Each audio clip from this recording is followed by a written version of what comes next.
Hello everyone, स्वागत है आप सभी का हमारे YouTube channel BTech Food Tech में। जैसे कि मैंने आप सभी से पिछले वीडियो में बोला था कि अगला वीडियो हमारे फूड स्टैंडर्ड से होगा, यानी कि मिल्क फूड स्टैंडर्ड से होगा। तो मिल्क भी है वो फूड स्टैंडर्ड के अंदर ही आता है, क्योंकि वो भी फूड का एक पार्ट है। तो यहाँ पे बेसिकली हम लोग स्टैंडर्ड के बारे में बात करेंगे।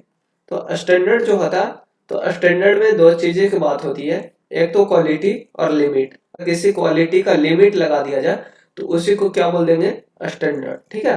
तो क्वालिटी में तीन प्रकार के हो सकते हैं: high quality, medium quality, low quality. ठीक है। तो स्टैंडर्ड का मतलब ऐसा नहीं है कि लो क्वालिटी वाले वो स्टैंडर्ड में आ जाएगा।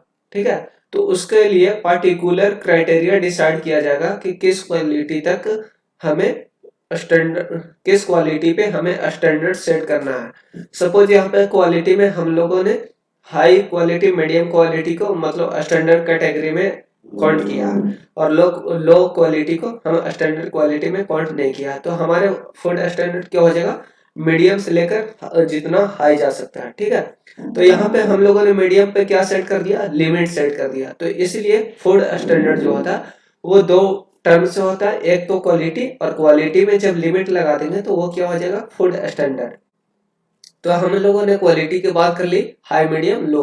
तो लो मीडियम जो है वो फूड स्टैंडर्ड के अंतर्गत नहीं आता है, तो इसलिए लो क्वालिटी वाले जो भी फूड प्रोडक्ट होंगे या फूड मटेरियल होंगे उसको निगलेक्ट कर दिया जाएगा, कहीं भी एक्सेप्टेबल नहीं होगा। तो अब यहाँ पे लिमिट कैसे लगाया गया, सपोज कोई प्रोडक्ट बनाता है फूड का, जो प्रोड्यूसर है या रिटेलर है, तो वो क्या करते हैं, प्रिजर्वेटिव यूज करते हैं, एडिटिव यूज करते हैं, कंपोजिशन यूज करते हैं। ठीक है। तो वहां पे प्रिजर्वेटिव का कितना मात्रा में यूज करना है, एडिटिव कितना यूज करना है, और कंपोजिशन कितना यूज करना है, इन सारी चीजों पे लिमिट लगाई होती है। एडिटिव तो बिल्कुल अलाउ नहीं है, और कंपोजिशन 100% मेंटेन करना पड़ता है। ठीक है। और प्रिजर्वेटिव की बात है तो ऐसा नहीं है कि अगर प्रिजर्वेटिव के यूज करने के लिए आपको अलाउ किया गया है तो आप जितना मन चाहे उतना आप प्रिजर्वेटिव का यूज कर सकते हैं, क्योंकि अगर ज्यादा प्रिजर्वेटिव यूज करोगे तो क्या होगा, हमारे कंज्यूमर या फिर इंसान के हेल्थ पे बहुत ही साइड इफेक्ट आएगा, और फिर उस कंज्यूमर के हेल्थ के लिए खतरा है। ठीक है। तो फूड स्टैंडर्ड के तहत एक यहाँ पे लिमिट सेट किया गया है, प्रिजर्वेटिव कितना यूज करना है। और एडिटिव का मैं एग्जांपल देता हूँ एक छोटा से। जैसे सपोज 1 लीटर तूने दूध लिया, अब दूध में क्या होता है, 87% वाटर होता है, 13% क्या होता है, फैट और सॉलिड नॉट फैट होता है। अब किसी ने, मिल्क फार्मर क्या किया, 1 लीटर और पानी मिला दिया, तो अब क्या हो गया, पानी की मात्रा बढ़ गई, और सॉलिड नॉट फैट और फैट का जो मात्रा है वो सेम कंटेंट हो गया। तो ठीक है।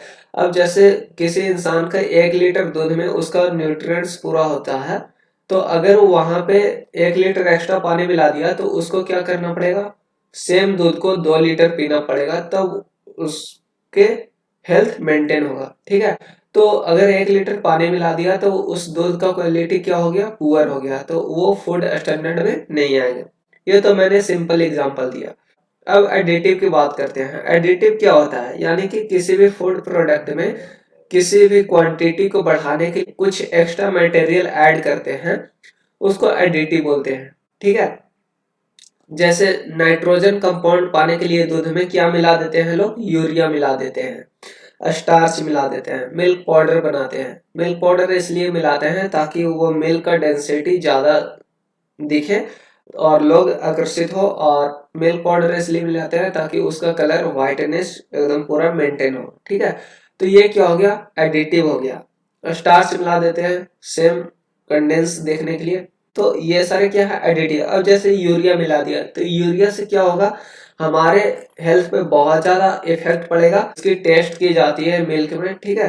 तो इस तरीके से फूड स्टैंडर्ड को मेंटेन करने के लिए लिमिट सेट किया जाता है। ठीक है। अब कंपोजिशन के बारे में, जैसे फूड स्टैंडर्ड के तहत कह दिया गया 1 लीटर में तुम्हारा 13% फैट और सॉलिड नॉट फैट होना चाहिए। तो इसका मतलब है कि आपका दूध तभी एक्सेप्ट किया जाएगा जब 1 लीटर दूध में आपका 13% फैट और सॉलिड नॉट फैट होगा। ठीक है। तो यहाँ पे फूड स्टैंडर्ड दो शब्दों से मिलकर, मतलब एक तो हो गया क्वालिटी और दूसरा हो गया लिमिट। अगर क्वालिटी प्लस लिमिट मिला देंगे तो हम क्या बोल सकते हैं, फूड स्टैंडर्ड बोल सकते हैं। नेक्स्ट स्लाइड पे जाने से पहले मैं एक चीज और बता देना चाहता हूँ कि कभी कभी क्या होता है कि आप मार्केट से जो थैली में दूध लाते हो, आपने कंटेनर में रख दिया, गर्म किया, गर्म करने के बाद देखते होगे या तो ना तो वो जम रहा है ना ही वो फट रहा है, यानी कि उसका कड़ नहीं बन रहा है। तो ऐसे समय में क्या होता है, या तो मिल्क वाले ने क्या मिला रखा है, फॉर्मेलिन, जो बेसिकली अलाउ नहीं है मार्केट में यूज करने के लिए। वो फॉर्मेलिन को तभी यूज कर सकते हैं जब वो हमारे फसाई का जो ऑफिसर होता है या फिर किसी मेल का सैंपल कलेक्ट करके अगर कहीं ट्रांसपोर्ट करना है और उसको जांच में भेजना है, तब फॉर्मेलिन का इस्तेमाल किया जाता है। ठीक है, तो ऐसे समय में फॉर्मेलिन जो होता है वो हमारे हेल्थ के लिए बेनिफिशियल नहीं होता है, वो साइड इफेक्ट भी ला सकता है। ठीक है, अगला स्लाइड होगा हमारा फूड स्टैंडर्ड। अब जैसे फूड स्टैंडर्ड के मैंने बात कर दिया, जैसे क्वालिटी और लिमिटेशन का, तो उसका भी तो चार्ट होगा। तो चार्ट में बेसिकली 4 पॉइंट आते हैं: requirement, specification, guideline and characteristic. अब रिक्वायरमेंट्स की बात करेंगे, जैसे मैंने मेल के बारे में किया, तो उसका रिक्वायरमेंट होता है, क्या रिक्वायरमेंट होगा, जैसे उसका कॉम्पोजिशन और जो उसमें न्यूट्रिएंट्स अवेलेबल होता है, सॉलिड फैट और सॉलिड नॉट फैट जो अवेलेबल होता है, उसका जो कितना कंपोजिशन होना चाहिए उस वो मेंटेन होना चाहिए। ठीक है, अब दूसरी पॉइंट है स्पेसिफिकेशन। जैसे मार्केट में अलग अलग फ्रूट से अलग अलग प्रकार का प्रोडक्ट बनाए जाते हैं, जैसे फ्रूट जूस। तो फसाई तो फूड स्टैंडर्ड के तहत अलग अलग फ्रूट जूस के बेसिस पर फ्रूट जूस का जो स्पेसिफिक स्टैंडर्ड जो होता है उसको तैयार किया जाएगा कि किस फ्रूट जूस का क्या स्टैंडर्ड होना चाहिए। तो ये किस चीज में आ जाता है, स्पेसिफिकेशन। ठीक है, थर्ड पॉइंट है गाइडलाइन। तो फूड स्टैंडर्ड के तहत गाइडलाइन भी प्रोवाइड किया जाता है, जैसे कि अगर किसी भी प्रोडक्ट को आप डेवलप कर रहे हो, तो प्रोडक्ट डेवलप करते समय आप कौन सी प्रोसेस यूज कर रहे हो, आपका जो प्रोडक्ट डेवलपमेंट का जो प्रोसेस है वो स्टैंडर्ड है या नहीं है। तो प्रोडक्ट प्रोड्यूस करने का जो स्टैंडर्ड प्रोसेस है वो भी फूड स्टैंडर्ड के तहत गाइडलाइंस प्रोवाइड किए जाते हैं। ठीक है, अगर प्रोडक्ट तैयार करने का आपका स्टैंडर्ड जो गाइडलाइंस दिया जाता है, अगर आप उसको फॉलो नहीं करते हैं, तो आपका जो प्रोडक्ट जो बनाया गया है वो एलिजिबल नहीं है मार्केट में। ठीक है, और नेक्स्ट पॉइंट है, आखिरी पॉइंट, जो कैरेक्टरिस्टिक फूड स्टैंडर्ड में कैरेक्टरिस्टिक के बारे में बात करता है। जिस तरह की आपका फूड प्रोडक्ट का प्रिपरेशन होगी, उसके कैरेक्टर होते हैं, उसके अलग अलग कैरेक्टर हो सकते हैं, उनकी भी डिसाइड करने का काम है फूड स्टैंडर्ड का। जैसे आप मिल्क से क्या बनाते हो, पनीर बनाते हो, चीज बनाते हो, खोआ बनाते हो। ठीक है, कंडेंस्ड मिल्क, इवेपोरेटेड मिल्क, तो इन सारे अलग अलग मिल्क का अलग अलग जब प्रोडक्ट बनाते हो, तो इसका अलग अलग करेक्टरिस्टिक होगा और इसका अलग अलग करेक्टरिस्टिक का कारण अलग अलग स्टैंडर्ड तैयार किए जाते हैं। सपोज आप खोआ बना रहे हो, तो उसमें हो सकता है कि आपने क्या सूजी या फिर मैदा मिला दिया हो, आपने अपना क्वांटिटी बढ़ाने के लिए शुगर मिला दिया हो अधिक मात्रा में। तो इस तरीके से मतलब कितना क्या होना चाहिए, अलग अलग करेक्टरिस्टिक के अनुसार अलग अलग फूड स्टैंडर्ड तैयार किए जाते हैं।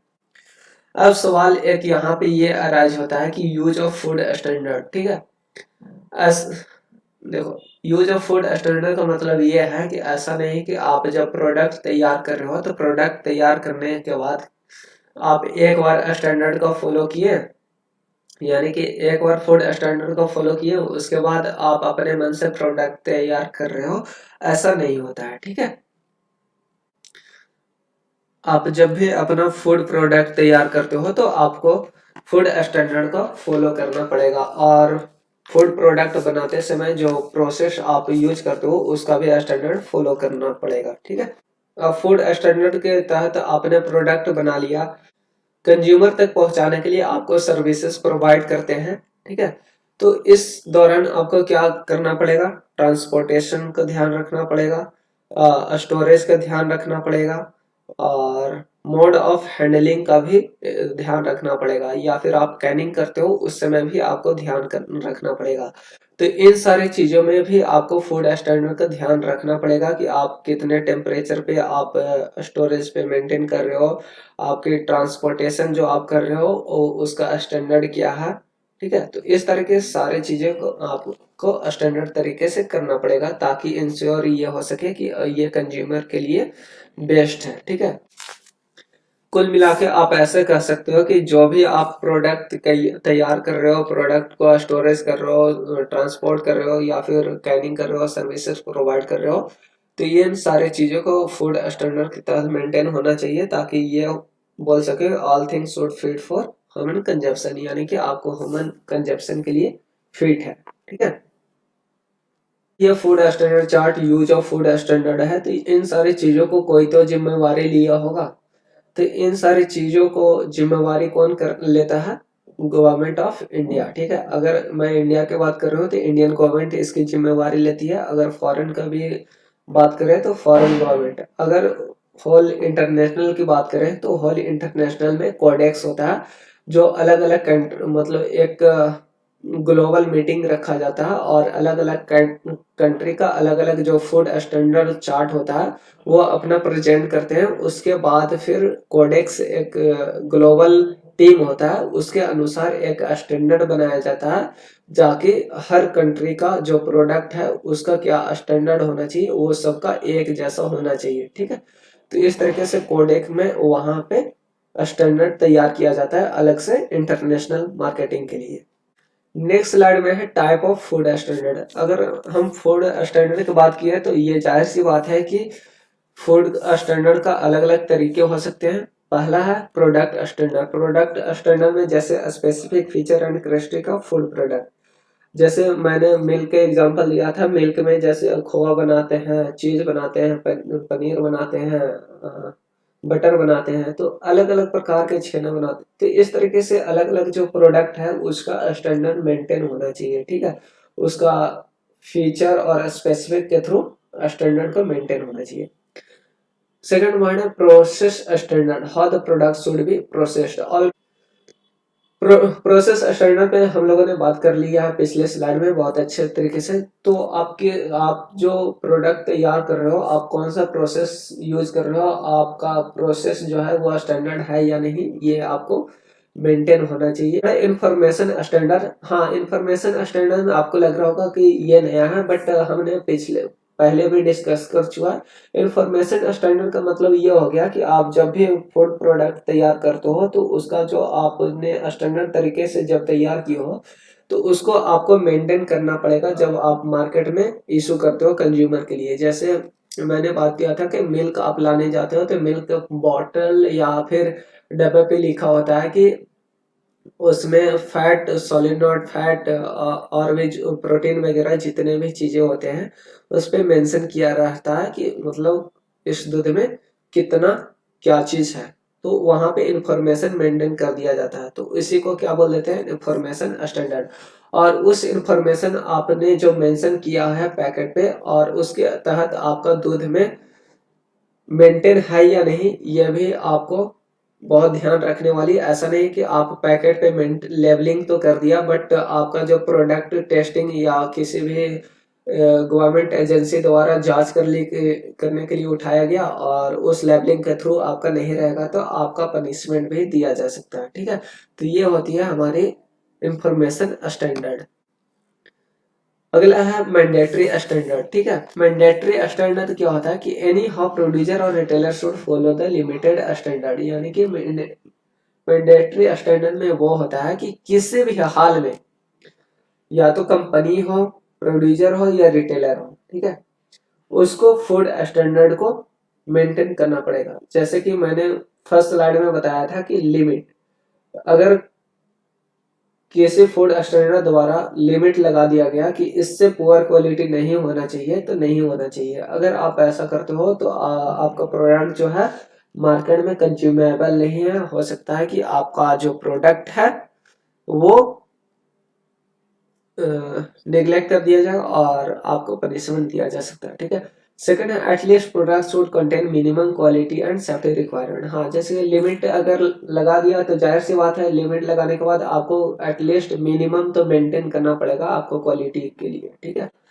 Third, ensure the consumer not export to unsafe food. अगर ऐसा भी नहीं होना चाहिए कि मतलब अगर आप फूड स्टैंडर्ड को फॉलो नहीं कर रहे हो और आप मार्केट में भेज दियो, अगर मार्केट में कंज्यूमर इस्तेमाल करता है और इस्तेमाल करने के बाद अगर शिकायत करता है कि आपका जो प्रोडक्ट है वो कंज्यूमेबल नहीं है, कस्टमर केयर में अगर शिकायत दर्ज किया जाता है तो उस समय भी आपका प्रोडक्ट पे या फिर आपके कंपनी पे केस चल सकती है। तो इस तरीके से चलते हैं, ठीक। अगला पॉइंट है we can say that mandatory standard is a minimum standard. यानी मैंडेटरी स्टैंडर्ड का मतलब आप ऐसा समझ सकते हो कि मिनिमम स्टैंडर्ड यानी कि फूड स्टैंडर्ड द्वारा लिमिट सेट कर दिया गया होगा और उस लिमिट को आपको कम से कम उसका मिनिमम क्वालिटी जो है उसका मेंटेन करना पड़ेगा, तभी आपका जो फूड प्रोडक्ट है वो मार्केट में लॉन्च हो सकता है और फिर मार्केट में आप सुरक्षित तरीके से बेच सकते हैं, ठीक है। अगला है वॉलेंट्री स्टैंडर्ड। यहाँ पे वॉलेंट्री स्टैंडर्ड है वो मैंडेटरी स्टैंडर्ड से रिलेटेड है, ठीक है। मैंडेटरी स्टैंडर्ड में क्या था कि आपको मिनिमम क्वालिटी को मेंटेन करना पड़ेगा, यानी कि मिनिमम स्टैंडर्ड को फॉलो करना पड़ेगा किसी भी हाल में अगर आप प्रोडक्ट बनाते हो तो, ठीक है। और अगर आप मैंडेटरी स्टैंडर्ड को फॉलो करते हो और उसमें अपना प्रोडक्ट में कुछ वॉलेंट्री स्टैंडर्ड जो मतलब फूड स्टैंडर्ड के तहत दिया जाता है आप उसको फॉलो करते हो और उससे भी ज़्यादा आप अपना प्रोडक्ट में इंग्रेडिएंट्स मिलाते हो, जैसे नट्स वगैरह मिला दिया, अगर मिल्क की बात करें तो केसर बादाम वगैरह जो मिलाते हैं, या फिर बेटर से बेटर क्वालिटी आप मार्केट में प्रोडक्ट बना के ला रहे हो, तो आप यहाँ पे वॉलंटरी स्टैंडर्ड के तहत ये आप बोल सकते हो मार्केट में आप दूसरे कंपनी का जो प्रोडक्ट है उससे कंपेयर करके बोल सकते हो कि हमारा प्रोडक्ट में ये चीज खासियत है, इस कंपनी में इससे हमारा इतना बेटर है, ठीक है। हमने केसर मिलाया, बहुत सारे इंग्रेडिएंट्स मिलाया जो हमारे हेल्थ के लिए बेनिफिशियल है। तो यहाँ पे आप किसी भी दूसरे प्रोडक्ट से कंपेयर करके आप एडवर्टीजमेंट के थ्रू या अदर कम्युनिकेशन मीडियम के थ्रू आप बता सकते हो। तो यहाँ पे क्या होगा कि जो कंज्यूमर है वो आपको प्रोडक्ट के तरफ ज़्यादा अट्रैक्ट होंगे और उससे आपका प्रोडक्ट का ज़्यादा कंज्यूम होगा और सेलिंग भी बढ़ सकते हैं, ठीक है। तो इस तरीके से ये हो जाते हैं वॉलेंट्री स्टैंडर्ड, यानी मैंडेटरी स्टैंडर्ड को फॉलो कर रहे हैं, उसके साथ साथ जो वॉलेंट्री स्टैंडर्ड प्रोवाइड किया गया है फूड स्टैंडर्ड के तहत आप उसको फॉलो कर रहे हैं और आप अपने प्रोडक्ट में इंग्रेडिएंट्स ज़्यादा मिला रहे हैं और हेल्थ बेनिफिशियल है वो, तो उसी को वॉलेंट्री स्टैंडर्ड बोलते हैं। तो चलिए ठीक है, ये तो मतलब फूड स्टैंडर्ड का ओवरव्यू मैंने दे दिया। अगले जो लेक्चर आएंगे वो मिल्क फुल्ली मिल्क स्टैंडर्ड पे होगा। मिल्क का कितना पीएच होना चाहिए, क्या कंपोजिशन होना चाहिए, ठीक है, कितना वाटर एक्टिविटी होना चाहिए, ये सारी चीजें हम बताने वाले हैं, ठीक है। तो उम्मीद है ये वीडियो आपको पसंद आया होगा। तो